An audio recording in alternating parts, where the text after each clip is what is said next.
रायगड महाराष्ट्रासह देश विदेशातील ताज्या बातम्या पाहण्यासाठी मॅक्स इंडिया लाईव्ह चॅनलला सबस्क्राईब करा आणि बेल आयकॉन दाबायला विसरू नका. लोक जिंकून गेला असं तुम्ही म्हणताय.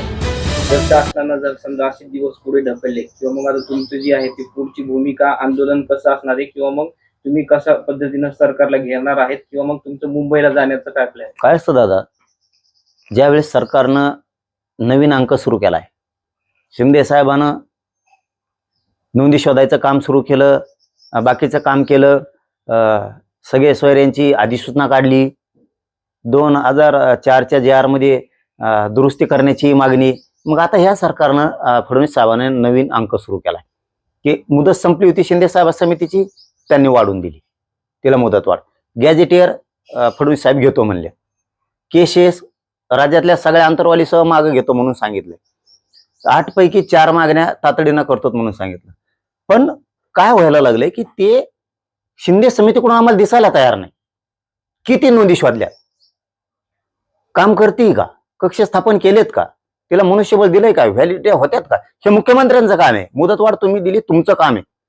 समिती काय करते, जिल्ह्यातले अधिकारी काय करतात, कक्ष प्रमाणपत्र वाटप करतोय का, व्हॅलिडिटी देतोय का, हे बघायचं काम मुख्यमंत्र्यांचं आहे. जर काहीच नाही, तुम्ही फसू नाही शकत. तुम्हाला वाटत असेल सत्ता आली मग आनंद आहे, आनंदच तुम्हाला मराठ्यांनी दिलाय. मराठ्यांशिवाय तुम्ही या सत्तेवर बसू शकत नाहीत. मग त्यांचं जर तुम्हाला आता फसवणूक करायची असेल, त्यांच्याशी डाव टाकायचा असेल, तर तुम्ही एवढं सोपं समजू नका. मराठ्यांचा नाद करणं एवढं सोपं नाही. मराठ्याच्या नादी लागल्यावर मराठी माझच उतरी देत, सोडतच नाहीत. कारण आमच्या लेकराचा प्रश्न आहे, तुम्हाला मोठं केलं हे प्रश्न विचारणार आता गावागावात. बघा लोक आमदाराला आणि मंत्र्याला, तुम्ही या अधिवेशनात आमचा आरक्षणाचा प्रश्न मार्गी का काढला नाही, हे प्रश्न लोक आता आमदार मंत्र्याला विचारणार आहेत. कारण आम्ही का शांत आहेत, का विश्वास ठेवून येत. 4 महिने नवीन आलेत, हे नवीन अंक त्याच्यात फक्त नवीन आलेत. नवीन अंक सुरू झाला ना, जाऊ दे 2-4 महिने वेळ दिलाय. कारण आता 4 महिने होत आलेत सत्ता येऊन. आम्ही त्यात उपोषण सोडून 1 महिना झालाय. उपोषण सोडून सुद्धा बघतो आम्ही काय करते ती. त्यांनी असं समजायचं नाही तुम्ही देणार आहेत, फडणवीस साहेब मराठ्यांना आरक्षण देणार आहेत म्हणून आम्ही शांत आहेत. तुम्ही असं समजायचं नाही मग की आम्ही शांत आहेत म्हणजे तुम्ही आमची फसवणूक करणार, तर आम्ही तुम्हाला वठणीला आणणार. दादा, संतोष देशमुख यांच्या हत्या प्रकरणी जी सुनावणी सुरू होती ना, ती आता जी आहे ती पुढे ढकलण्यात आलेली. 26 तारखेला जी आहे ती सुनावणी जी आहे ती होणार आहे. आता ते न्यायालयीन प्रकरण आहे, आता न्यायप्रविष्ट आहे, त्यामुळं ते काय असू काय पुढच्या याला होईल, पण फाशी होणार. आरोपींना फाशी 100% होणार, त्यात काही शंका नाही. मान्य न्यायदेवता इतक्या क्रूर हत्या संतोष भाईची केली, त्याच पद्धतीने यांना फाशी देणार म्हणजे देणार.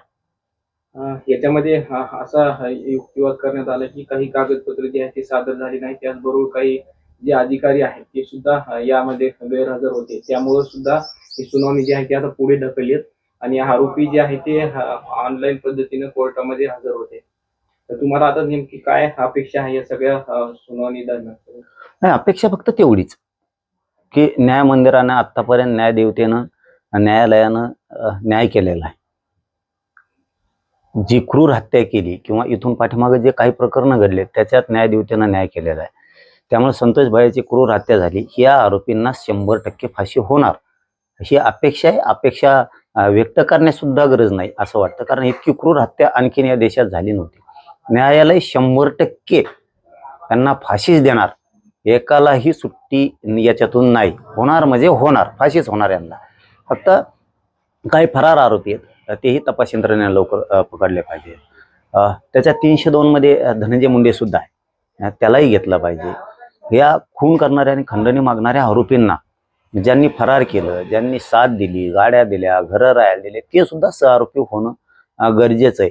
ही मात्र मागणी आमची कायम राहणार आहे आणि ही सुद्धा पूर्ण होणार, कारण त्याच्यामध्ये हे सगळेजण आहेत, याला सुट्टी नाही. कृष्णा आंधळे नावाचा तो काही म्हणजे नाशिकमध्ये दिसून आल्याचं सुद्धा सांगितलं जात आहे. CCTV मध्ये तो आढळून आल्याचं सुद्धा बोललं जात आहे. तपास यंत्रणेने हे तपास करायला पाहिजे.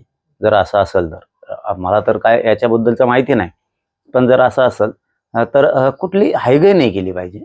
ज्यावेळेस जनतेत कुजबूज होती, लोकात कुजबूज अशी होती की इकडं आहे तिकडं आहे, तर त्यावेळेस सतर्कतेनं ताबडतोब अशा फरार आरोपींचा बंदोबस्त केला पाहिजे, ताबडतोब. काननिळा नाही टाकला पाहिजे. जनतेत जर एखादी चर्चा असेल तर ती सत्य सुद्धा असू शकते, आणि ती सत्य नसेल तर पडताळणी करायला पाहिजे. तातडीनं एक गुप्त टीमा पाठवून हे बघितलं पाहिजे, कुंकड फिरतोय, काय करतोय, त्याला जागेवर जेरबंद केलं पाहिजे.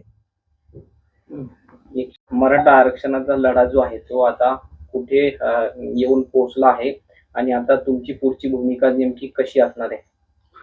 आता 1 महिना झालाय, 4 मागण्या मान्य करतो म्हणलेल्या, अंमलबजावणी करतो म्हणलेल्या. तशातल्या 4 मधल्या 2 तर शासन निर्णय सुद्धा केला त्याने. शिंदे साहेबांच्या समितीला मुदतवाढ दिली, आणि 3ही गॅझेटियर, हैदराबादच्या गॅझेटियरसह तेही त्याची अंमलबजावणी करतो असं सांगितलेलं आहे. परंतु शिंदे साहेबांची समिती राज्यात काम करत नाहीये. नोंदी सापडलेल्या असून प्रमाणपत्र दिले जात नाहीत, व्हॅलिडिटी सुद्धा जाणून बुजून दिल्या जात नाहीत. मोडी लिपी अभ्यासक नाही आहेत, फारसी उर्दूचे अभ्यासक नाही आहेत. मात्र ही कमतरता 100% सरकारनं मनुष्यबळ देऊन सगळे कक्ष स्थापन सुद्धा करणं गरजेचं आहे, आणि नोंदी शोधायचं काम सुरू केलं पाहिजे. लोकांचे मन, देवेंद्र फडणवीस मुख्यमंत्री हे कधी जिंकतील मन लोकांचे, की लोकांना काम दिसल्यावर. मुदतवाढ दिली फक्त नादी लावायपुरतं असं नको. शिंदे समितीनं काम केलं पाहिजे, नोंदी शोधल्या, हे आपल्या मीडियाच्या बांधवाच्या माध्यमातून बाहेर आल्या पाहून पाहिजे. जसे की पाठीमागं शिंदे साहेबांच्या काळात 57 लाख नोंदी मिळालेल्या हे वेळोवेळी दाखवलं जात होतं की इतक्या लाख मिळाल्या, तितक्या लाख मिळाल्या. मग आता मुदतवाढ फडणवीस साहेबांना दिली, आता नवा अंक सुरू झाला. मग मुदतवाढ जर फडणवीस साहेबांनी दिली तर समितीनं किती नोंदी शोधल्या मुदतवाढ दिल्याच्या नंतर? म्हणजे जास्तीच्या किती शोधल्यात, कोणत्या जिल्ह्यात शोधल्यात, प्रमाणपत्र किती वाटप झाले, व्हॅलिडिटी देतात का, त्याला मनुष्यबळ आहे काय, हे फडणवीस साहेबांनी बघायला पाहिजे ना. नुसतं मुदतवाढ दिली आणि विषय सोडून दिला, याने लोकांचे मन जिंकता येत नाही, तर रोष वाढतो. राहिला दुसरा विषय, शासन निर्णय तुम्ही गॅझेटियरचा केलाय, ते गॅझेटियर तुम्ही हैदराबादचं गॅझेटियर, सातारा संस्थांचं, बॉम्बे गव्हर्नमेंटचं हे गॅझेटियरची अंमलबजावणी या अधिवेशनात करणार आहेत का? आम्हाला वाटतं ह्या अधिवेशनात होईल, कारण तात्काळ शब्द वापरलेला त्यांनी, लगेच तातडीनं करतो. मग तरी 1 महिना झालाय, बघतो मग पुढची दिशा कळेल त्यांना पुढची दिशा नक्की कळत. आंदोलन कसं असतं आणि कसं घेरलं जातं मग चारी बाजूनं हे त्यांना कळत. कारण मुख्यमंत्री असतील किंवा सगळे आमदार मंत्री असतील, यांना प्रश्न विचारणार आहेत लोक. आता तुम्हाला मोठं केलं आम्ही मतदान देऊन, कारण मराठ्यांच्या मताशिवाय राज्यात सत्ता येऊ शकत नाही, आणि फडणवीस साहेब मराठ्याशी गद्दारी बेमानी करणार नाही, मराठ्यांशिवाय येऊ शकत नाही. मग गावागावात त्यांच्या आमदाराला, मंत्र्यांना आता लोक प्रश्न विचारणार आहेत, तुम्हाला मतं देऊन आम्ही मोठं केलं, आमचे लेकरं मोठे होणार, त्या आरक्षणाचं तुम्ही काय केलं, अधिवेशनात आरक्षणाची अंमलबजावणी का केली नाही, या मागणीवरती आम्ही ठाम आहेत. आणि मराठा आणि कुणबी एकच आहे, ह्या मागणीवर सुद्धा आम्ही ठाम आहेत. आम्हाला तोच कायदा पारित पाहिजे. दादा